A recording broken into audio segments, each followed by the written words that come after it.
അപ്പോൾ ഗൈസ് മൈസൂർ ദസറ ഇവിടെ ആരംഭിച്ചിട്ടുണ്ട്. നമ്മൾ ഇന്ന് മുതൽ സെപ്റ്റംബർ 22 മുതൽ ഇനി അങ്ങോട്ട് ആഘോഷത്തിന്റെ നാളുകളാണ്. ഇനി മൈസൂരിലേക്ക് എങ്ങും എല്ലാ സ്ഥലത്തും ലൈറ്റും കാര്യം കഴിഞ്ഞ കൊല്ലത്തെ അപേക്ഷിച്ച് നോക്കുകയാണെങ്കിൽ ഒരുപാട് വെറൈറ്റി ലൈറ്റുകൾ അവിടെ ഉള്ളത്. എന്തായാലും ലൈഫിൽ ഒരു ടൈമെങ്കിലും വന്ന് കാണേണ്ട ഒരു സംഭവം ഉണ്ടാക്കുക. ഇവിടെ ഏറ്റവും നല്ല എന്താ വെച്ചാൽ ഇവരെ ബസ് ഉണ്ട്, സൈഡ് സീനിങ്ങൾ. അത് ബുക്ക് ചെയ്യുകയാണെങ്കിൽ ടോപ്പിൽ 500 രൂപ വരുന്നുള്ളൂ. അതിലാണെങ്കിൽ നമുക്ക് എല്ലാ സ്ഥലവും കാണാൻ പറ്റും കേട്ടോ. ഇപ്പോൾ കാറുണ്ടെങ്കിൽ കാറായിട്ടും ചുറ്റി കാണാൻ പറ്റും. എന്തായാലും ഇപ്പം ഇനി ബസ്സിൽ വരുന്നവർക്ക് ബസ്സിൽ വന്നാലും നടന്നും കാണാൻ പറ്റും കേട്ടോ.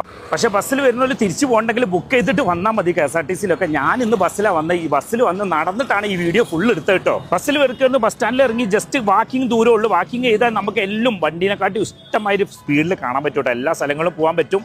എന്തായാലും നടക്കാൻ കഴിയണമെന്നുള്ളൂ. സെറ്റാണ്, വന്നോളി മക്കളെ.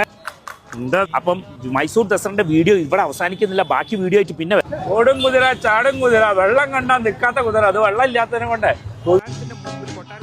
നിങ്ങൾ ഒരു പ്രാവശ്യം മൈസൂർ ദസറ കാണാൻ വന്നിട്ടുണ്ടെങ്കിൽ നിങ്ങൾ തീർച്ചയായിട്ടും വീണ്ടും വരും. അതാണ് മൈസൂർ ദസറന്റെ പവർ.